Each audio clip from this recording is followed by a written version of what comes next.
बता दें कि महाराष्ट्र के मंत्री धनंजय मुंडे ने इस्तीफा इस वक्त दे दिया है। खाद्य और आपूर्ति मंत्री धनंजय मुंडे ने अपने पद से इस्तीफा दिया है। और साथ ही आपको बता दें कि मुख्यमंत्री देवेंद्र फडणवीस ने से मिलकर ये इस्तीफा उन्हें दिया गया है। साथ ही फडणवीस की तरफ से कहा गया कि धनंजय मुंडे का ये जो इस्तीफा है उसे मंजूर भी कर लिया गया है और अगली कार्रवाई के लिए राज्यपाल को ये इस्तीफा भेज दिया गया है।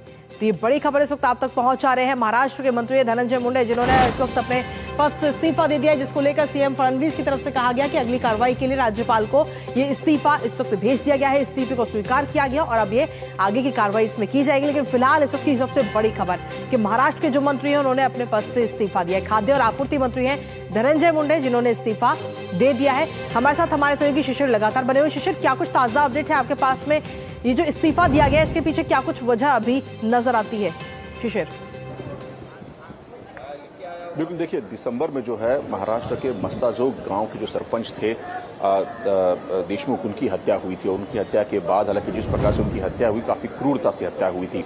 इसके बाद महाराष्ट्र का जो विंटर सेशन था वो नागपुर में चल रहा था। इसकी विंटर सेशन में भी सुनाई दी थी। हालांकि उस वक्त जो विधायक थे वहां के बीजेपी के विधायक थे सुरेश धस, इन्होंने इस बात को उठाया था सदन में। उसके साथ साथ बाकी जो विपक्ष के विधायक थे उन्होंने भी इस बात पर स्पष्टता की कि किस प्रकार से हालांकि एक सरपंच की हत्या महाराष्ट्र में इतनी क्रूरता से होती है।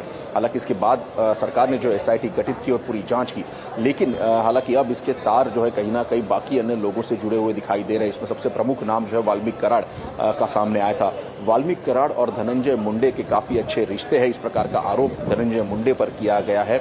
और विपक्ष की अगर बात माने तो विपक्ष ने इसके बारे में कई सारे सबूत भी जो है मीडिया को दिए कि किस प्रकार से वाल्मीकि कराड़ और धनंजय मुंडे एक साथ थे।